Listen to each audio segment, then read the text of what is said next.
All right, guys, we back. Shannon Sharpe, let's go straight into it.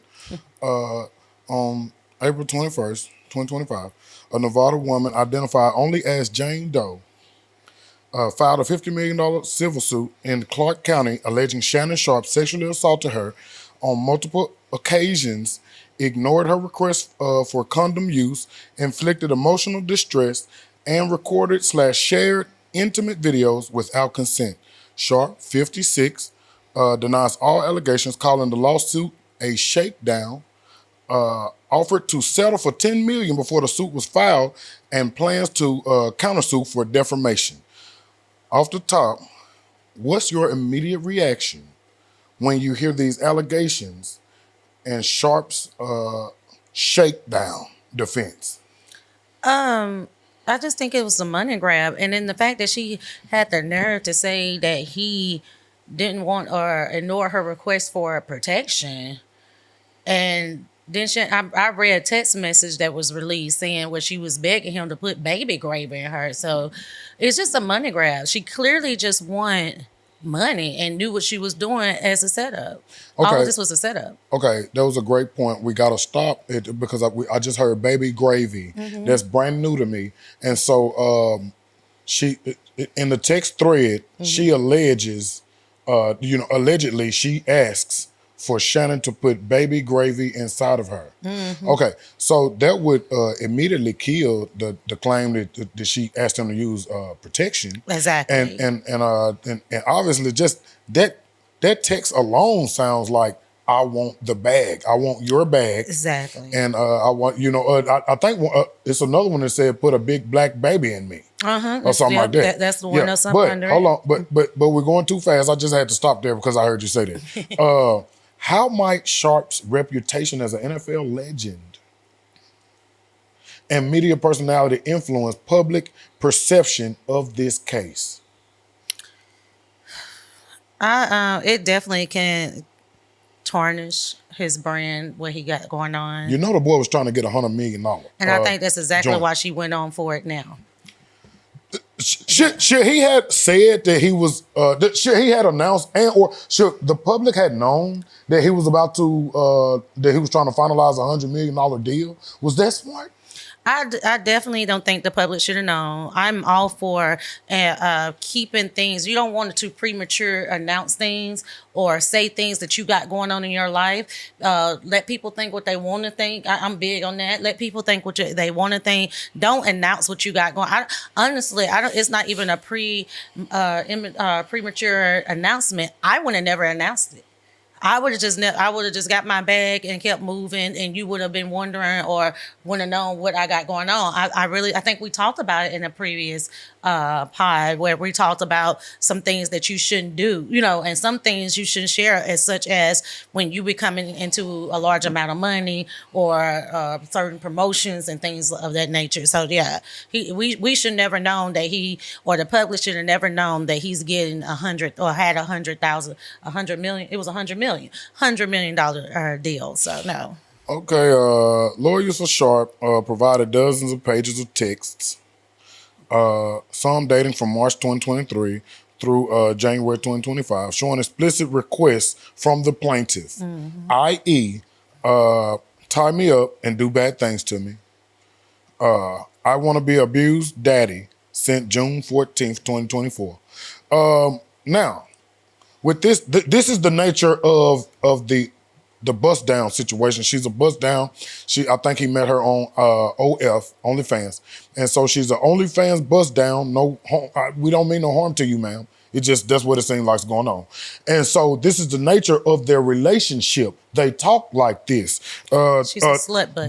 June 14, 2024. I want to be abused, daddy. So for Shannon to had a long day's work, get off and say what he said. Did we heard him say it sounded bad at first until we seen these text messages and seen the nature of their relationship. Exactly. And so now it just seemed like this is just like a little fantasy relationship you guys are having, obviously, because you're still replying and texting, and you knew that you could get him in this situation You know what I'm saying? But because some of the things that you recorded on your own. She recorded the phone conversation because she knew what she was going to do. She Yeah. recorded the video that he didn't even know that was being recorded at the time, of them having sex. And my thing is, if you're going to, okay, so let's say this conversation happened. If you felt so threatened where he said he was going to choke you and this and that, why did you allow him to come over to your place? Because the video, from what I've read and seen that Shannon said, is not at his house, it's at her home.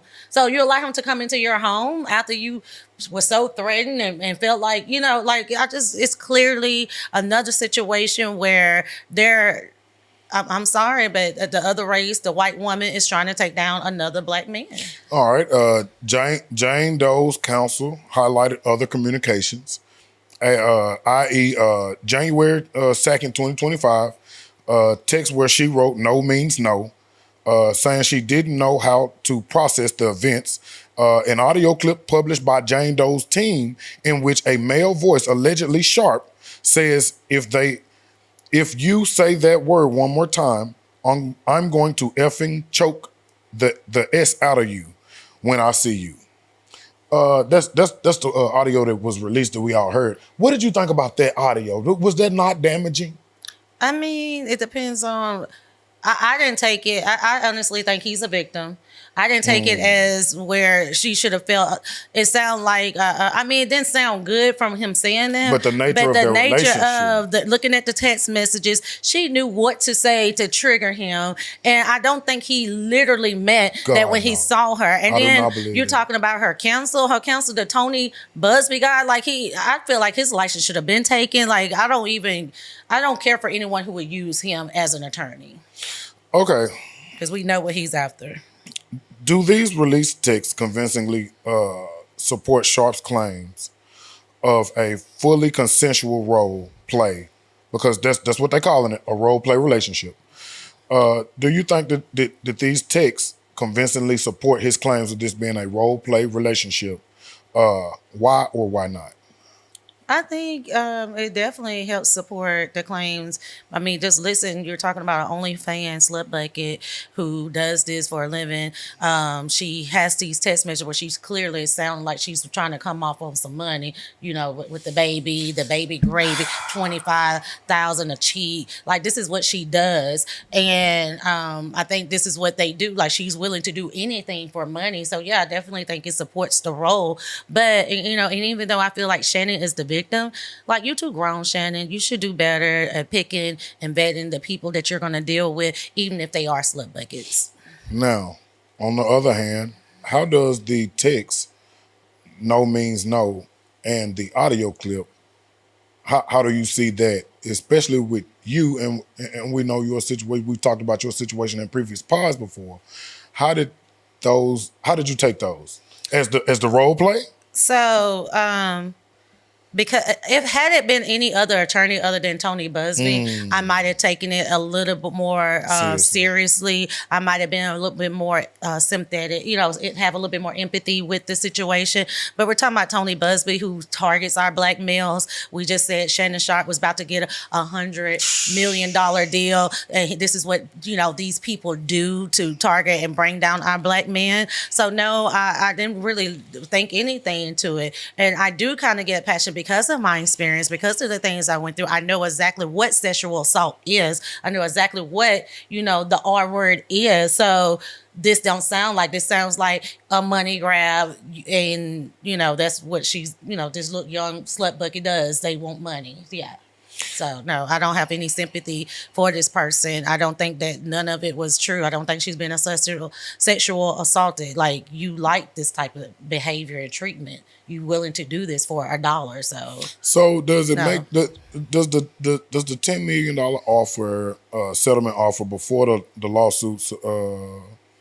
Does that suggest to you that Shannon just wanted to, hey, I want to keep my reputation, or does that suggest to you, I'm guilty by some kind of I didn't think it suggests that he's guilty. Not in my eyes. I'm pretty sure others may feel different. But no, it sounds like here you go. I knew you just about money. Here goes some money. Here Just goes leave some me money. Leave me alone. alone. Yeah, I think it was more like I'm that. trying to win out here. Leave me alone. Yeah, Here, just take 10. go on. Yeah, that's how I think it was. Yeah, that's kind of where I was leaning at as well, but I did want your opinion on that.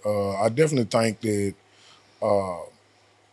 Shannon would have liked to kept his reputation intact, fully intact, where he had it at previous to us hearing this right here.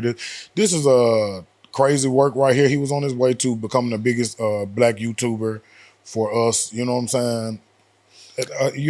We needed him to break through that glass ceiling and get that $100 million YouTube joint or whatever situation. We needed him to do that. But this right here, a woman can, John Way said it just the last podcast, a woman can tear your whole reputation up in a couple days. And see, that's the problem that I have. It's like the men that do get in these positions and have these opportunities, we want you to succeed. We want you to, thrive and be an example. And I hope this is just a minor setback. And I am praying for all parties, even though like the little girl, the child, that person who's lying, I feel like she's lying. I'm even going to pray for her to be more truthful, you know what I'm saying? And maybe change your lifestyle so you don't be, whatever the case. But I definitely think our men need to use more wisdom. It seems like a lot of them get the money and think, in just my opinion, they think, they can do in whatever, they're untouchable. The dollar protects them. And I think that's even more time that you need to be more wise. You need to have better stewardship of your money than wasting it on, OnlyFans people. I agree with that. I want to ask you a question on the spot. It's a weird question, but I'm going to ask it. What responsibility do you feel like that podcasters, us, the rest of, and journalists have when discussing ongoing unproven allegations like this? Should people be throwing Shannon under the bus immediately when these are unproven allegations? No. Should us as podcasters come on here and immediately, we heard the audio, but I see the nature of the relationship as far as the text thread from years.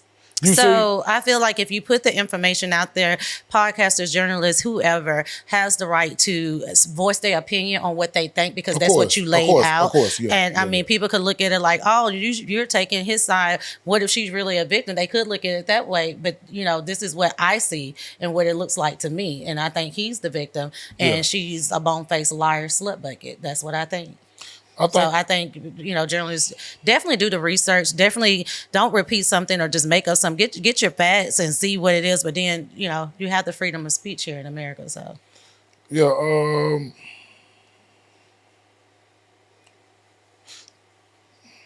What's one question that you would ask Shannon Sharpe if he joined us on our podcast? In regards to this situation, you can take your time. Why did you? No, I can answer that. Why did you ignore the warnings? Like so many people were saying, you saw the Jonathan Mayers situation. You heard what Cat Williams had to say about that situation. You heard what Monique had to say. And these were just the public people that we saw give you some type of warning. I'm pretty sure there was some personal conversations with people saying about they you dealing with popping off in the background. dealing with the type of women that you're dealing with.